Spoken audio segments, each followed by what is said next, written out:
Hello and welcome to Comedian versus Economist. My name's Adam and we're joined as always by my little older brother and real life economist, Thomas. Hi, Thomas. Yeah, g'day Adam. How you going? I'm doing well, thank you.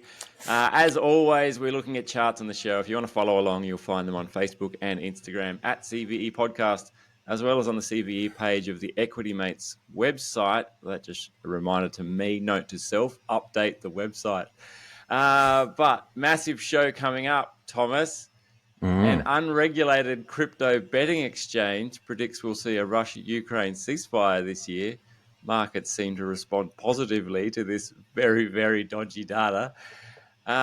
Good news, the government wants to wipe your HEX debt. Not actually, just pretend other credit limits and lending criteria apply. Forget work from home. It's time to work from sleep. A new device could turn your reality into dreams. But first, Thomas, my rate prediction of no interest rate cuts for 2025 has fallen over already. How did your guess work out? Yeah. I mean, You to be still fair, in?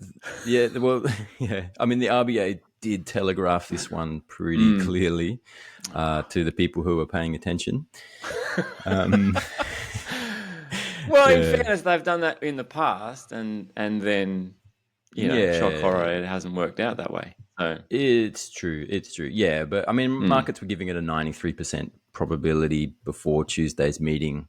The RBA delivered. It would have been a shock. It would have been a big shock if they didn't cut, and mostly because they'd just be so far behind the global curve then. So, or most other central banks were started cutting 6 or 9 months ago. So, yeah, yeah, it's a bit of a catch-up cut. it feels like it felt a bit underwhelming, like a bit of a rip-off. Like, A rip-off. Well, you wanted more? well, obviously, yeah. Yeah.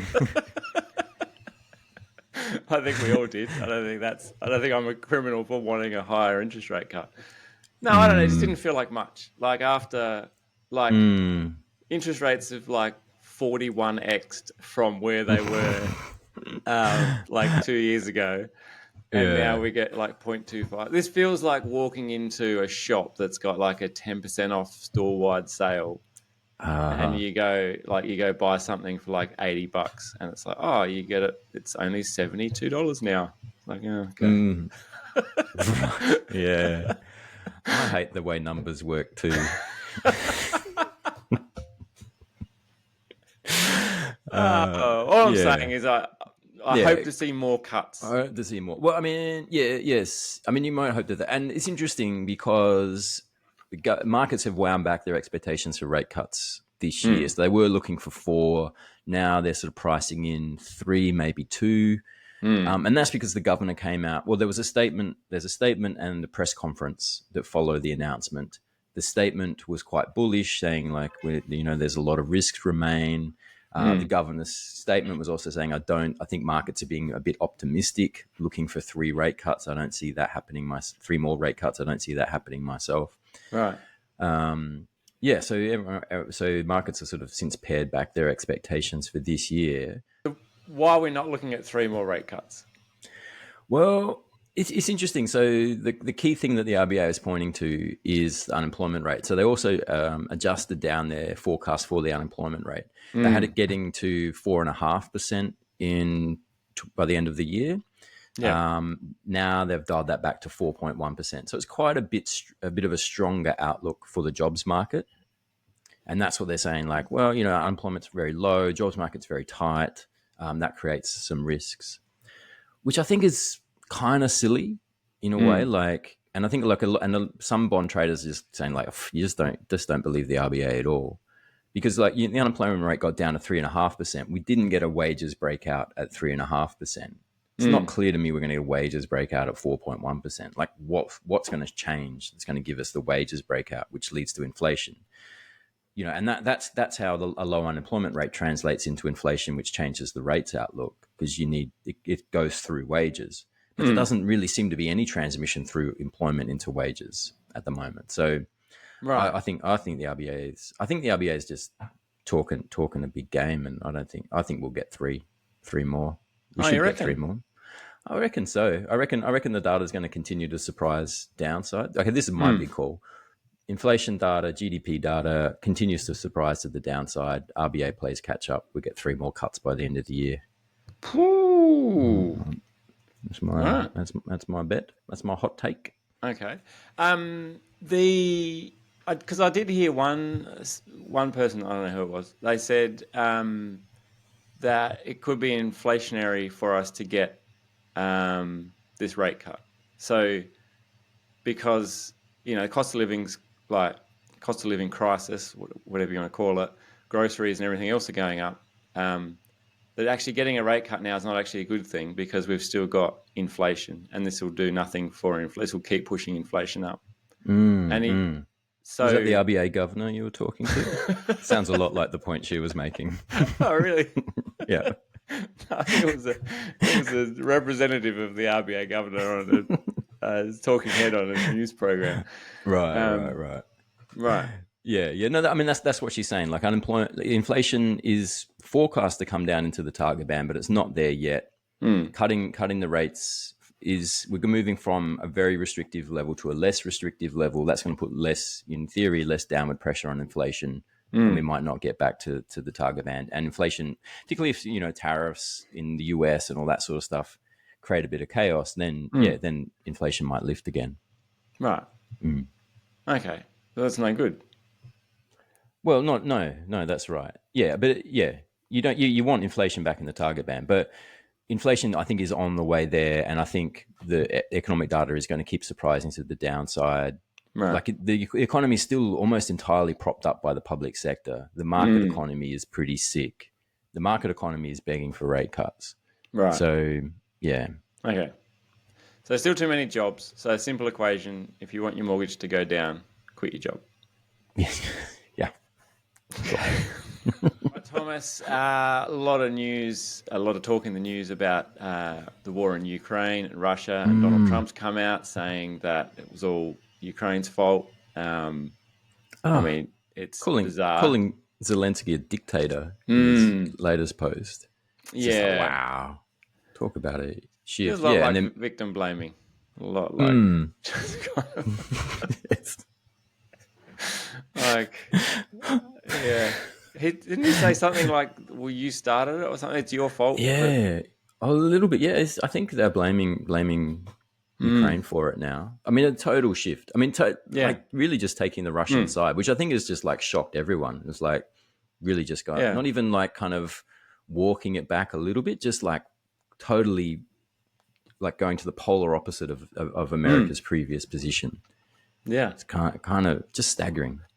Yeah. All right. So what does it mean? What does it mean for the chance of peace? Well, yeah, I mean, yeah, interesting. So the sports betting site I was talking about, Polybet, they're now looking at a 75% chance of peace deal sometime this year. So, and I'm not a big fan of betting sites in general, Thomas, as you know, but polymarket.com seems particularly like loose. This is like I had a quick look. This is like it's got everything you could not want in like sensible financial decision making. It's like crypto. You can buy you can buy a stake in. It's bizarre. So I just caveat that this source of truth is pretty dodge. Yeah. Well, yeah. I mean, the information there is that it has spiked in recent weeks. So yeah, it's jumped up.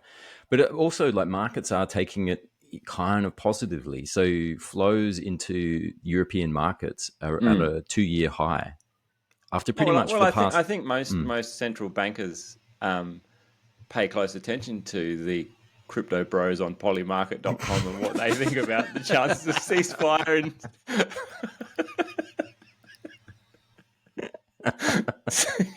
in the Russia-Ukraine conflict. I think that's where they get their that's where they get their info. Yes, yeah. No, shout out to the crypto bros in the Trump administration. Keep up your great work. Yeah, but the fund managers are taking it as a bullish sign. So they flows into not just into Russia, but into Europe, into the European stock market. So flows at the highest level in 2 years after pretty much just constant net outflows out of Europe for the past 5 or 6 years. Right. Yeah. So Yeah, big. Yeah, so that's interesting. So the general view in market seems to be that it's a bullish signal.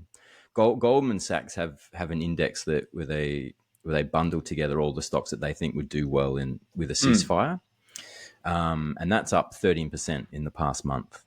What kind of So like stocks are I think looking you like to energy do well? stocks, yeah, energy stocks. If you like, yeah, ones with sort of high trade exposures through Ukraine, probably wheat is probably in there as well. Oh, yeah. Yeah, I'm right. not sure. Yeah, I don't. I did try to look at that basket, but I couldn't see what was in it. No. They keep it to themselves. Yeah, right.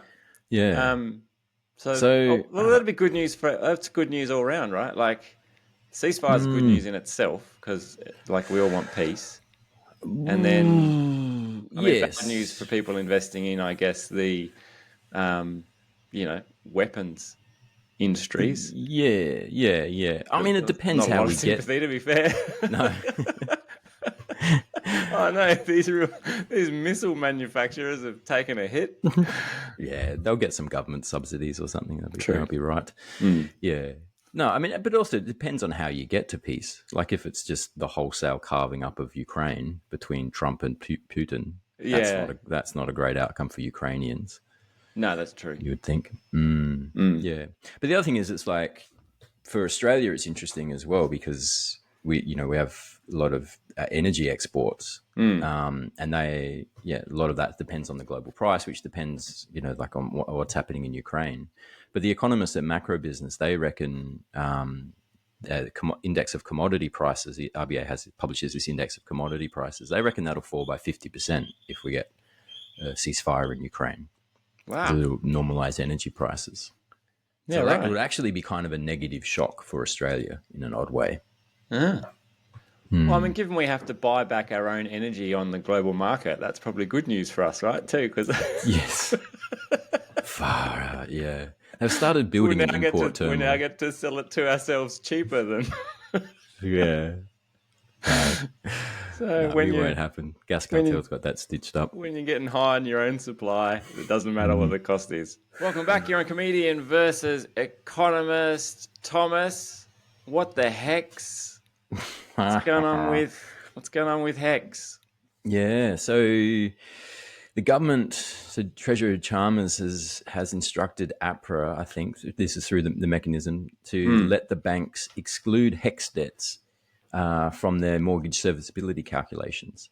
Ah, So if you've so got they're not wiping away Hex debts. They're just no, saying they don't count. they don't count. Yeah, This is a bit like yeah, the RBA that when they choose to look through certain figures and just not count yeah, things. not count things. Yeah, All yeah, right. yeah. But I mean, it's potentially pretty significant Yeah. because someone crunched the numbers here, saying like if you're on a pre-tax income of 125,000, that and you have a average HEX debt, that'll lift your borrowing capacity by 95,000. Yeah, but it doesn't lift your ability to pay No, by no. anything. Like, won't this just put people under stress, like mortgage stress? Like the whole Yeah, reason we have serviceability, surely, is to determine whether or not you're in a position to be able to afford to make your yeah, repayments, right? That's why yeah, serviceability exists. If yeah, we yeah, just yeah. go, well, let's just not count all these debts that you have that would impact your serviceability, Yeah, yeah. then No, like, that's right. No, I think the solution there is that you say to the government, let's assume that I don't have this debt and let's move on. I mean, maybe Yeah. you get like you take out your mortgage, you get your new mortgage that's higher than what you could have got if you didn't have your HEX debt, and then you go and immediately apply for some sort of relief from HEX repayments because of this oversized mortgage you were able to get because the banks no longer counted your HEX debt. Like, Yeah. No, it is pretty stupid. Yeah, because you're still liable for that. It does impact your ability to pay.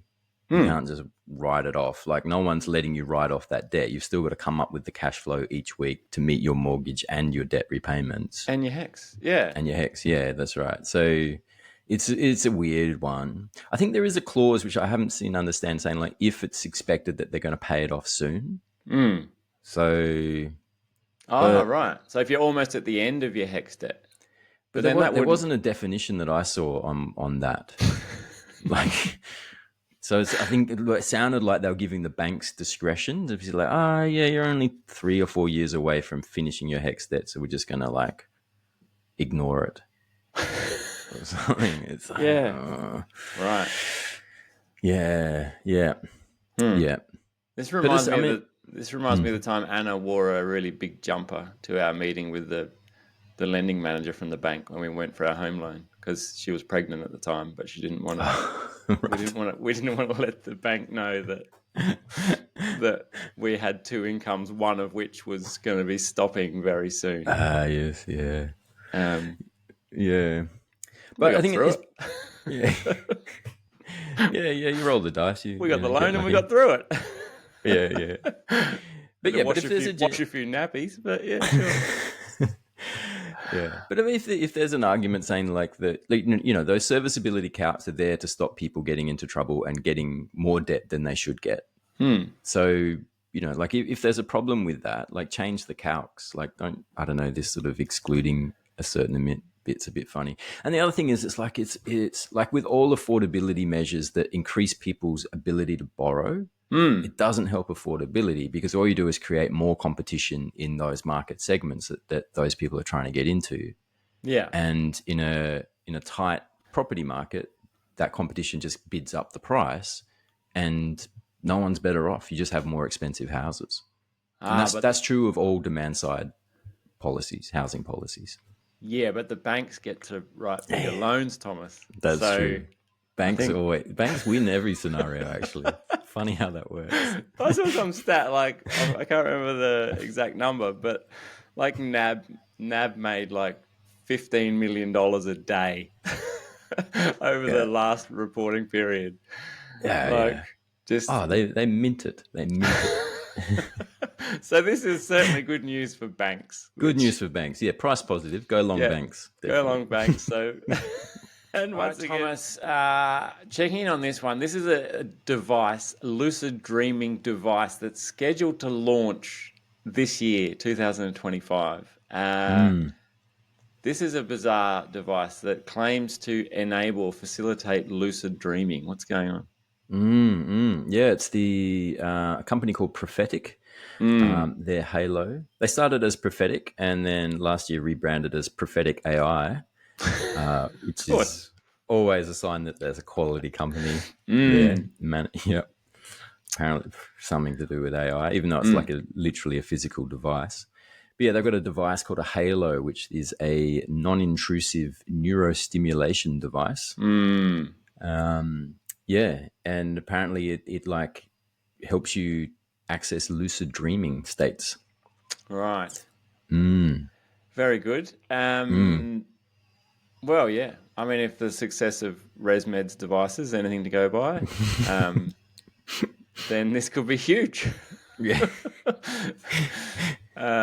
Obviously, still a little way to go in terms of proving that it works and works well. But why are we talking about it? Oh, I thought it's interesting because the key selling point that the CEO came up with is saying that it can help people work in their sleep. That it can gives people the ultimate sandbox for divergent problem solving.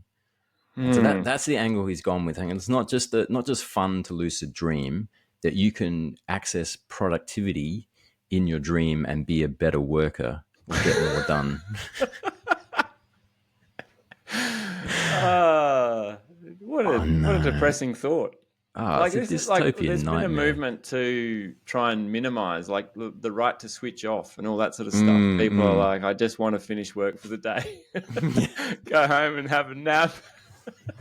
Don't forget to work while you're napping. Right? Yeah. It'll probably bounce it back to your management. It's like, you didn't really do much lucid dreaming last night. Yeah. Oh no, it's a nightmare. It's a nightmare.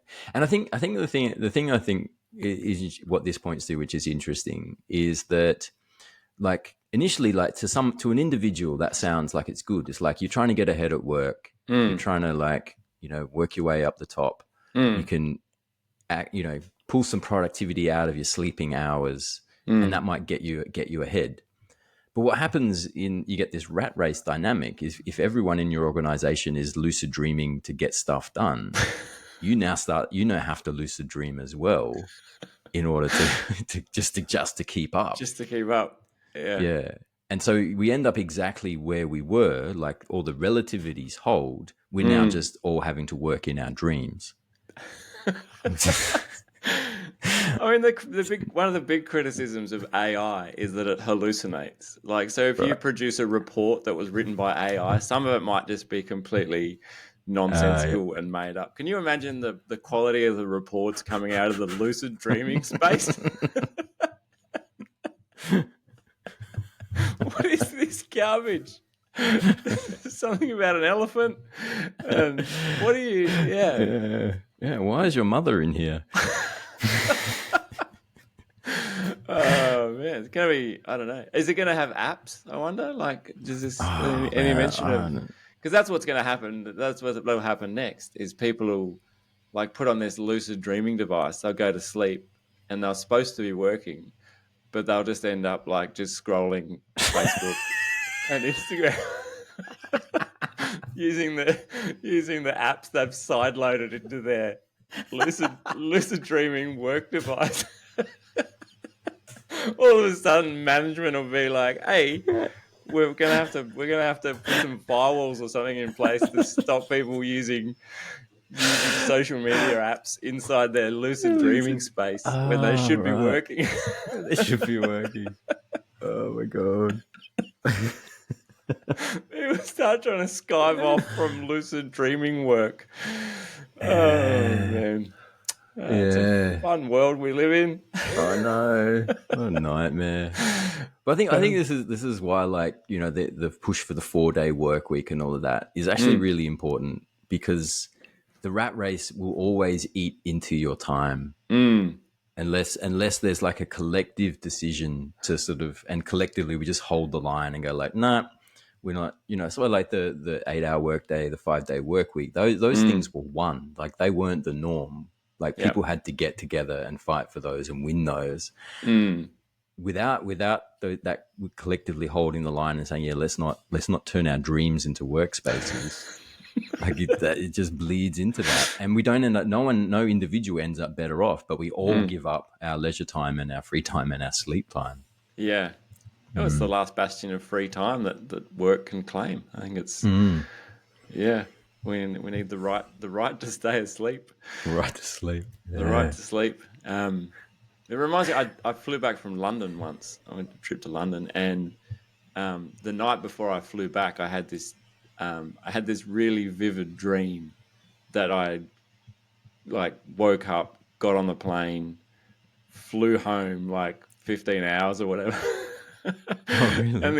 and got home, and then I woke up in my bed in London, just going like the day that I had to fly out, just going like it was just like crushing to be like, I just did this. Just did this. In my mind, I had just done this whole like 15-hour flight or whatever it was back home, and I had to do it all again in real life. Imagine that's what's going to happen in this lucid dreaming thing. We're just going to all punch out some real high quality work. Realize that we didn't have the record function set on our lucid dreaming device, and have to do it all again. Yeah. All right, that'll do us for this week, I think. Thank you so much for joining. Like and subscribe if you haven't done it already, and better still, leave us a review wherever you get this podcast. But that's it for us for this week. We look forward to talking to you again next week on more Comedian versus Economist. Until then, it is bye for now.